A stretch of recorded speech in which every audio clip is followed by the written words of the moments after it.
Feltman. I'm an SDE2 working for Microsoft. Been working up in Fargo on the Business Central product for like the last 4 years. Today we're going to talk about building Connect apps for Business Central.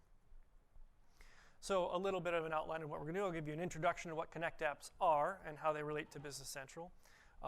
The APIs that we use and Odata v4 format that we're using for Connect apps. Webhooks and the open API specification. We're going to talk briefly about CDM and the graph. And then we're going to talk about AppSource and where you can put your Connect apps and how they are visible to people at the end. So before we get started, disclaimer. This says that anything I say is probably wrong because it's early and yada, yada, yada. I thought about putting a little thing here saying the readers of the disclaimer choose not to roll their eyes at the presenter, but anyway. So in Business Central, we have 3 main ways of customizing it that you can go for. And it kind of depends on what scenario best fits to you. We have Connect apps, which I'll talk about today. We also have add-on apps and individual customizations. Connect apps are different from the other two in that you're not actually integrated into the product. You're not building something that's native to Business Central. You're actually dealing with a service that you've built outside of Business Central, and you're communicating with some APIs that we've defined to integrate with it to perform whatever operations or whatever thing it is that you'd like to do. If you think about, for example, payroll. Say you've built a payroll service, and you want to integrate your payroll service with Business Central. Maybe Business Central is where your customers are housed, and you want to be able to run some payroll operations. On a given payroll run, you might need to get information from Business Central, say companies and the accounts, the things that are available for your customer. And once you've done everything you need to do during your payroll run, you're going to want to push those back into Business Central so that your customers see that data, so that the transactions are posted, and everything's done. And that's what Connect apps are. It's you've built something using whatever language you'd like, using however method you like, be it a Flow, a Power App, maybe you've built something in Python, or if you're really savvy, something in Fortran. Good luck with that, but you could do it. You've built something on the outside, and you want to interact with Business Central to get work done. So we do that by defining a whole bunch of APIs. And the APIs allow others, namely you, to integrate with Business Central and perform those operations. So Business Central, it sits out there in SAAS and in the cloud. And it's a pretty complex machine. There's a lot of stuff that's going on. There's a whole bunch of different entities, things that you could interact with. What we try to do with Connect apps is we've created a set of APIs that are more simplistic. They're a simpler form of the models of the different classes, all the tables that Business Central uses, something that you can interact with, and it works like a shield. It's not as complex as Business Central in whole, but you get a lot of complexity from a simple interface. You can work with customers without having to worry about how customers relate to all these other types of things. And you can build something that works best for you using the APIs that we've provided. Or if you want, later I'll talk about, you can actually create your own APIs by using an add-on app or otherwise, and then they work together. So I mentioned add-on apps earlier and Connect apps, and I mentioned that the difference was that with a Connect app, you're actually sitting on the outside, something you've built, and an add-on apps, you are actually putting something inside the Business Central. You're extending Business Central's native functionality with an add-on app.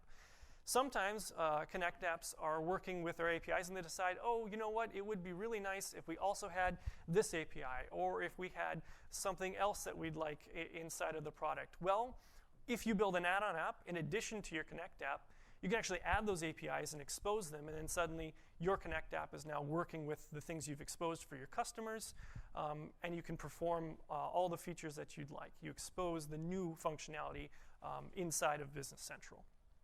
So you can see kind of the difference here. The strengths is in the add-on apps is you're actually in Business Central. You get to modify and extend what's there.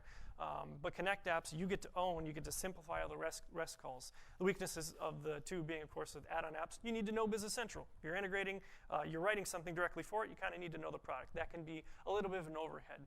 With Connect apps, you can't modify Business Central's UI or any of the logic. You're only integrating from the outside. You don't get to change how the product works on the inside. All right, so what we're seeing here is a list of the available APIs. This is what we have today. This is what comes standard. We've come up with these for version 1 of Connect Apps as a set of common entities and models and functions that we know that people are going to use. Most everybody is going to have to deal with customers. They're going to have to deal with vendors or accounts or all these kinds of things. So this is the initial set. And like I said, you can expand them if you build an add-on app as well. Our philosophy with these APIs is that we keep them simpler than the back-end entities. This is what I was talking about with that shield. They're a little easier to deal with. You don't have to worry about all the complexities that Business Central cares about. You only have to care about what you care about. We keep these fixed. So we come out with an API, and it's at a certain URL, and it'll be version 1.0. If we came out with a new version of the APIs, we would have that bumped. There would be a new endpoint to hit called version 2.0, and version 1.0 would remain the same. This is important in case we want to make new changes or add new features. You don't have to necessarily respond to them. You can keep using the old APIs, and they will remain consistent. All of them are exposed as web services. That's how you communicate with them. And they work both in SAAS, which is where Business Central lives, or if you had an on-prem installation of Business Central, you could expose them as well. All of them are using Odata v4. If you're not familiar with Odata v4, it's a web protocol that was developed to kind of standardize a way of communicating between services. It's a RESTful-based service, which means that it goes along with a lot of standard ways of accessing entities and accessing data, pushing new data into it and deleting or patching that data. Within our Odata v4 protocol, we support basic querying support, so you can go query entities. You can access some built-in functions. We call them bound actions, and I'll show you some of those later. And you can modify that data. You can post new entities. You can adjust them. That's what patch is for. You can delete them. We also support batch, which is just where you've got 15 different things to do. Rather than make 15 different web calls, why not put them all into the same call and have us operate over all of them, and then go through each one and iterate. It saves time on communication and processing between the two. So the basics of the APIs, there is documentation that you can find online. It's in this deck and otherwise. But some of the tips that we have and the things that you should be aware of is that our things are metadata driven. And what that means is when you go out and access the APIs, what you really want to do is you want to take a look at what's available. So we actually have an endpoint that shows you what is currently available, and then you can respond to that instead of having to know necessarily ahead of time all of the different entities that are available. So this would be a nice way of discovering new changes, nice thing of figuring out what's happened or what's new in the V2 version of the endpoints. Everything is accessed via a single ID. So there's usually a GUID or whatnot, and you access a resource using that ID. And all of them sit inside of the context of a company. If you're not familiar with Business Central, you're always in a company. You're doing things inside of a company for a customer. And so all of the entities are accessed underneath that parent banner of a company. So now I know that's a lot of technobabble, and if you thought that was technical, we're going to get a little bit more technical through a demo showing you what these kind of look like with Postman. So I'm going to swap over to that, make sure it shows up. So if you're not familiar with Postman, Postman is just a little tool. Well, it's actually a big tool. There's a lot involved inside of it. I like it quite a bit. But it's a tool for helping you craft a web service call and then looking at the responses and maybe dealing with that. It's actually got a lot of features. This isn't a demo on Postman, but I really like it, so I tend to promote it. What you're seeing here is just me setting up a call to a tenant that I have out in Business Central right now. It's a sandbox tenant. And this is the URL I'm going to call out to. Now you see it's in these curly braces. That's just because I've got a list of variables that I can replace inside of Postman so that I don't have to type it out every single time. So this curly brace URL actually points out to api.businesscentraldynamics.com v10 my tenant domain name, and then it hits the v10 endpoint inside of Business Central. And if I hit this, what I'm going to see, and you can see it already, is a list of all of the APIs and all of the entities that we're exposing for Connect Apps. So Just to show you that this isn't fake data, I'll actually go ahead and try to send that. And we get a response back here. Now, if we were to actually correlate this with that big list of APIs I said were exposed, they would all match up. There should be like 48 different of these entities inside of here. And this would tell you that these are the things that you can access with your APIs. You can access shipment methods, item categories, payment methods, currencies, but it doesn't tell you too much about what those things are made of. It tells you they exist, but it doesn't tell you what are their properties. It doesn't tell you what are their fields and these other things. For that, you go and you take a look at the metadata. Oof, that doesn't look nice in JSON format. So under the same URL path, if you just put in $metadata, and this is a common Odata concept. Again, I'll hit it just so you can see, and I got to change it to display in XML. This is the definition of all those APIs. So if we take a look, we have, let's find a customer. Here's the customer entity. If you're going to interact with the customer entity, you can see all these different fields and all these different properties that are associated with a customer. In addition to the properties right on there, we also have something called navigation properties. These are various entities that are associated with a customer. For instance, you might have a picture for a customer. In Business Central, we show a nice little picture showing the customer's face. If you've taken a picture of them or maybe their logo, you can get that information from here. You can figure out what type of currency this customer uses. All these things are properties that are linked to your customer. Next, we can show you companies. As I said, everything exists underneath the concept and the scope of a company. If you want to perform any operations, you need to know what companies are available for a given customer. You might not necessarily know what customers you have ahead of time. They're not necessarily registering with your system. Perhaps they're just installing your system, and then inside of your service, they point to their Business Central location. They point to their Business Central deployment. Well, then you need to discover what companies are there.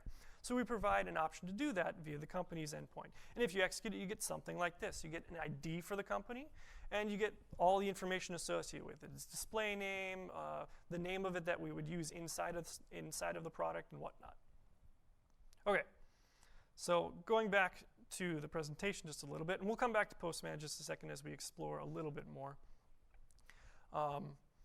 You've seen that you can query the APIs, you can query the metadata, you can query specific companies, but what happens when you've got a giant list of things and you want to filter that down, or you only care about certain subcomponents of an entity? That's where some of the Odata operations come into play. So you can filter.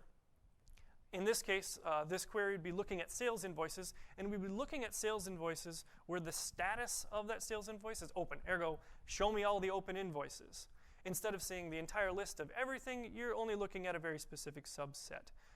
This is useful in your Connect app because maybe you don't care about everything that exists in the world. Maybe a customer is using your app and they've drilled down into something specific, and you just want to show them the details about that one thing. You don't want to go grab the world, you only want to grab the details about the thing that they're looking at. There's also, we support expand. So a good example of this are sales orders. Sales orders are for certain customers. There's a customer that the sales order is going out for.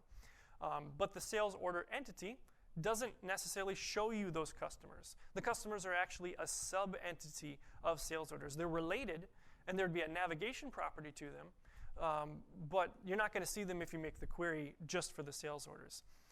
If you use expand, you can actually say, okay, I know there are customers for this. Expand this navigation property and show me those customers. Show me those customers right in the query. Instead of having to make a second query and say, oh, for the customer where their sales order is equal to this, then get me all the things. Additionally, you can use a subquery. In this case, we're getting the customers, and then we're selecting specific information. We don't need everything about the customer. We only care about their display name and their phone number. And then finally, related to that is select. This is how you pick out the specific properties that you care about instead of seeing the entire entity. You don't have to view everything. You only have to view what you care about. The last big one that people are interested in usually is the deep insert. This is related to expand, where you're looking at things that are related to your entity. A deep insert allows you to insert those related entities all in one call. You don't have to create an invoice and then create all of the line items in separate calls. You can include them all right here. You can just include the line items along with the sales invoice. Right. So I'll go back to Postman and show you a little bit about how to do that. So let's say you've got a list of all of your customers here. Let's take just a second. There we go. This could be a very, very large list. In this case, I think the list is about 6 people. So this person doesn't have a lot of customers, but that's okay. They'll grow. If in your application you only want to show a few things about a customer, you don't need to show your users the currency that they're using. You don't need to show them the address that the customer's in, all these kinds of things. You only want to look at specific data. This is where we would use that select method. So in this case, say I just want to show an email for the customer and what type they're in, what kind of customer they are. I use select. I specify which properties on the customer entity I'd like to display, and I run my query. And now I get a much more concise list. It doesn't show me all that stuff. It just shows me the email and then the type for each customer that I get back. Similarly, if you don't care about every customer in the world, say again in your application, somebody as a user has drilled down to a specific customer, you don't necessarily want to go grab all the customers, you only want to grab that specific one. So what can you do if you have some information to filter on? You can use the filter option inside of your query. Say, looking for a display name where their name is equal to Alpine Ski House. So in this case, I only get back one customer, and that one customer's display name equates to what I wanted. We could, if we had multiple customers that had the same display name or multiple customers that had the same email, we would get both of those and we get multiple back in a single collection. Right. So the trickiest one is usually the expand. As we talked about before, expand is where you have related entities to what you're trying to query for, but they're not part of that entity. They're related, but you won't see them in your query. In this case, if we take a look at sales invoices, we know that sales invoices have lines associated with them, what items are associated there. But inside of this entity, we won't find them, we won't see them. So if we actually want to do that, we'll have to expand those lines. So if we use the expand function here and specify what it is that we're expanding, what related entity we're expanding, we'll suddenly see them down here. These are my sales invoice lines for this particular sales invoice. And as we said, we could do additional things. If I only cared about specific components of here, I could say select the tax code. Whoop. Tax code. And if I ran this query, I should see my sales invoice lines and just the tax code, that kind of stuff. And you can take that just about as deep as you'd like. You could expand what you've already expanded to get all sorts of data in a single query instead of having to go back multiple times, getting the sales invoice, then go looking at the lines, and then getting the lines that match up with that sales invoice and vice versa, and keep going down the tree. You can filter on that expand if you wanted. We could do anything you'd like inside of here. I could do a filter where it equals this or the other thing if there were multiple sales lines for this order, right? In this case, I don't think, one of these customers has multiple entries. So this one, right? Tax code was a bad choice for filtering in this case, but we could if we wanted to for any of those items. Okay.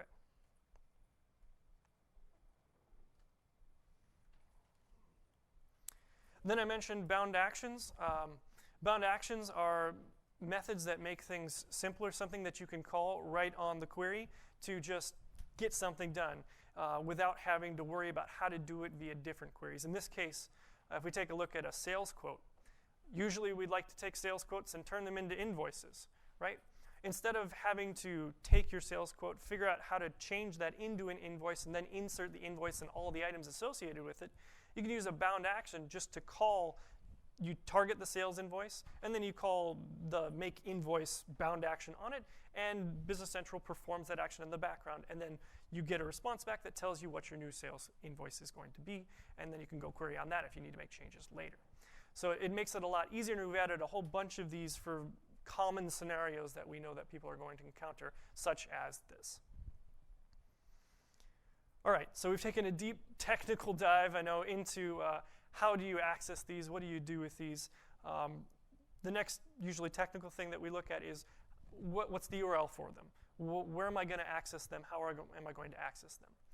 All of the APIs are going to be accessed from api.businesscentral.dynamics.com/v1.0/API, and then a version.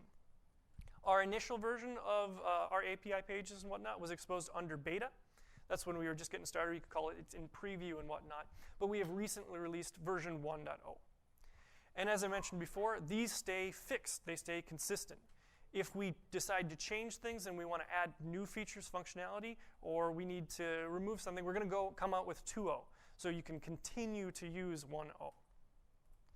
Some of the changes from beta to 1.0 were, in beta we allowed for multi-part keys, and that caused some confusion, some annoyance as you're trying to figure out which parts of the keys go where and whatnot. So we collapsed all those, and in the APIs you're now identifying every entity with a single item.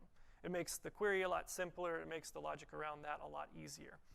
You can also navigate deeper. More entities have navigation properties that you can look up, and you can go deep into a tree of entities and figure out more data and more interesting info.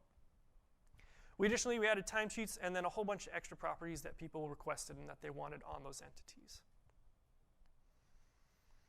All right, so next let's talk a little bit about webhooks and the Open API 3.0 specification. Both of these make the connected apps' lives a lot easier.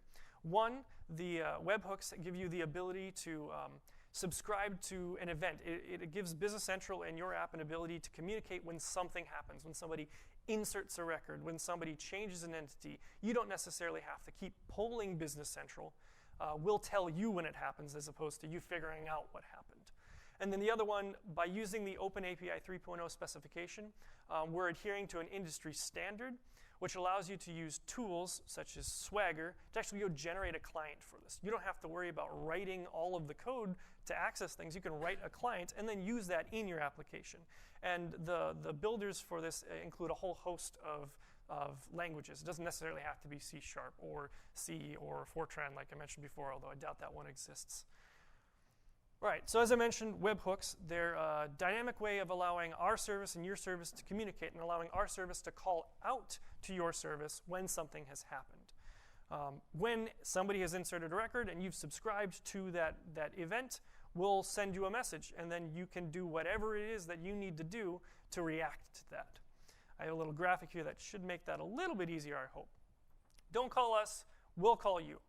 So on the left-hand side of the graphic, this would be if you didn't have webhooks. You would constantly be coming into Business Central and saying, hey, what's changed? Hey, what's changed? Hey, what's changed? And then you'd have to figure out what you're going to do with that anytime an event happens.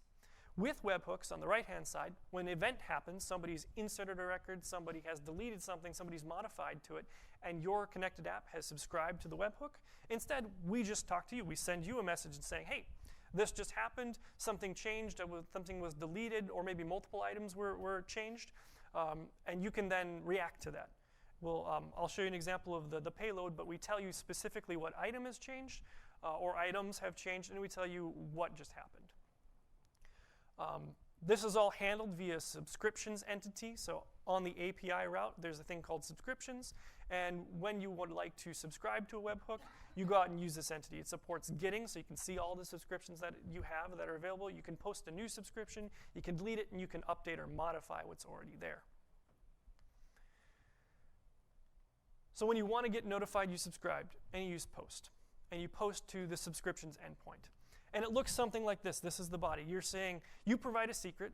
This is so that when we send you a notification, you know that it was us that sent it to you. You know which subscription it was. You provide the URL you want us to call you back at.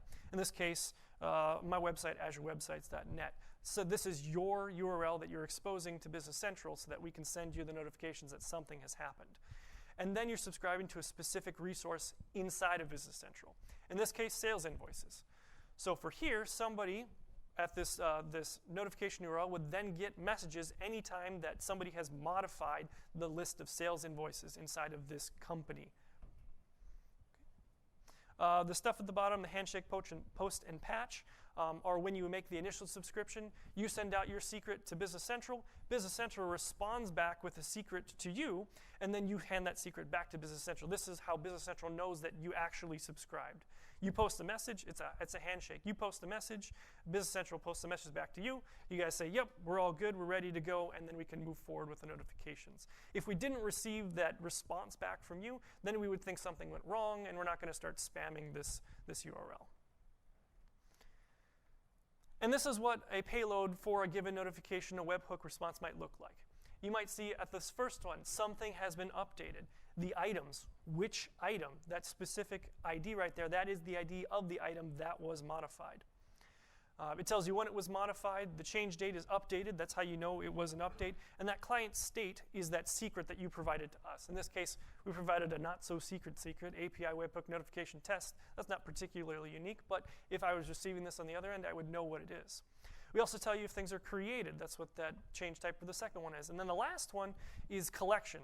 This means that several things have been modified inside of this collection of items. You subscribe to this, and we've changed a bunch of things inside of items. Maybe this is important to you. You need to know when a whole bunch of things have changed because you need to react differently to it as opposed to a singular item. And you'd like to group all those together. All right, that's it for webhooks. Now we can talk a little bit about the Open API Specification 3.0. As I mentioned, this is a way of defining your APIs that's been standardized across the industry. It was formerly known as Swagger, and the very useful thing is that you can actually generate a client for our APIs. You don't need to worry about writing your own code or writing your own client for it. You can if you like, by all means. But you can just go out to here and generate a new one. This is particularly useful if you want to uptake the next version of our APIs. You don't have to worry about rewriting your whole client to do new things. You go out to here, point it at the V2 endpoint, and it generates a client for you. And then you just start using that inside of your product. All right, so we'll touch a little bit on the Common Data Model and Microsoft Graph and how those relate and how they're useful for Connect apps. If you're not familiar with Common Data Model, CDM, or the Common Data Services, CDS, briefly what it is a set of entities that are known and understood and made common across all types of products. Most everybody deals with some kind of customer entity. Most everybody deals with some kind of item entity, or anything that you would want for your vendors, or dimension lines, or sales quotes and invoices. But all these different services tended to have slightly different ways of representing this data. A customer could have a name and a name too, or anything that you can think of that would be different across them. So the Common Data Model is a way of standardizing all of these, of bringing them together and saying, this is what a customer looks like. It has these properties and these fields. Then individual services can extend the model if they have specific concerns, but we stay common across all of them. And what this allows you to do is share data across all of these different services. They all know what a customer looks like. They all have a common way of defining it, so we can transfer data from one to the other without having to worry about synchronization areas where this field doesn't exist or that field does exist, and what have you. Common Data Services are services that sit on top of the Common Data Model to promote that sharing, to promote operations on those things that are common across all of your applications. So how does that relate to Business Central? How do we use Common Data Services? Well, the short answer is that we do not do that directly, at least not yet. Common Data Services are not integrated into Business Central straight. But what we do provide is synchronization and integration to Dynamics 365 for sales. And sales is built on top of CDS and on top of the CDM. So if you have your Connect app and your Connect app wants to use Common Data Services in the Common Data Model, you'll actually be doing it through sales and have Business Central integrate with sales. And there's a link here on how your customers or how you would set up that integration from Business Central into sales. Next, we'll talk a little bit about the graph. If you haven't explored the graph, it's kind of cool. I just learned about it yesterday. Just kidding. It was the day before. The graph allows you to go out and access data about your customers and about entities inside of Azure using a singular resource, a singular way of access. You can get all of your data from Business Central. You can get your data from Office. You can get your data from just Windows 10. You can do this over all types of users. This is an improvement on the old way where, oh, I want to get my Office data, so I have to go out to this Office API and pull in the data. Oh, I want to get my Business Central, so I have to go out to this API and get my stuff from Business Central. This centralizes everything in a singular way to access it. There's one endpoint. You use one authorization method. You have got one set of docs for the whole thing and one SDK. You don't have to worry about building 15 different clients. You can communicate with this. The APIs in the graph are centralized and they stay consistent. So just like we were talking about with our APIs where we don't change them, or if we change them, we version them. So you get a new version. The same thing is true inside the graph. They stay consistent. So we currently expose everything in the beta version of the graph, and these are all the things that we currently expose. You can get all of this information about your financials. We do only support get via the graph. It's a reading mechanism here, but you can acquire customers, items, services, accounts, all these different things in the event that you would like to use the graph for your app service, or all you need to do is query information. This is useful because then you don't have to worry about a change and everything. All right, so if you've followed all of this and you went out and you developed your Connect app, you now have an integration with Business Central, what are you going to do about it, and how are people going to start using your product? And that's where AppSource comes in. AppSource is a marketplace for apps that is used across the Dynamics 365 spectrum. We use it inside of our products, also used in F&O, in sales, all these kinds of things. It's the place to put your apps and your customizations for people to find them. Connect apps, more recently at least, have now been opened up. You can actually add your Connect app inside of here and do things with it, and people can see it and they can connect with you to go get all of your stuff installed and figure out a solution for you. So they're now listed in AppSource and they're now discoverable. If somebody goes out to the AppSource website and they start searching for apps for Business Central as a product, they could end up landing on your connected app as a solution for whatever their problem might be. This is advantageous as well because we list AppSource directly inside of Business Central. We have an embedded view that people can use when they're looking like, I'm moving around in Business Central and darn it, I really wish there was a way to do this payroll thing. So they go out to the AppSource page inside of Business Central and start looking for payroll, and they'll find your connected app with all the information that you've provided to tell them how to get it, where they get it, who you are, and what it does. Additionally, we integrate AppSource into our search capabilities. If somebody doesn't know to go out to AppSource to do this or go to the embedded view inside of AppSource, we actually, if they just start searching for general things like payroll or otherwise, they'll see things from AppSource. The section down here shows you the search items that we're scraping from AppSource to show it right into our product when somebody searches. And we do have some success stories that I do like to call out. We've actually got them out there that are documented. Shopify, Expensify, and ADP Workforce, these are all Connect apps that some other companies have already built and that we've taken along this process so that they can be successful and people can find their Connect apps and use them. So these are already out there. You could be too. And then I can put your name up on one of these fancy slides. All right, so I also have some resources in the deck, but as far as that goes, that is everything I have. If you have questions, please feel free to come up, ask them, or you can ask them in your seats and whatnot. Outside of that, please evaluate the session. And if you're interested in the other things that I showed, add-on apps or individual customizations, I have some sessions. One's right after this one in this room. The other one is a little bit later, but also in this room. And then there's another session about using Excel and how that works with Dynamics 365. And Excel actually can use these sets of APIs to go grab that data as a Connect app. Outside of that, thank you very much for coming. I hope you have a good rest of the day, and maybe I'll see you later for my other sessions.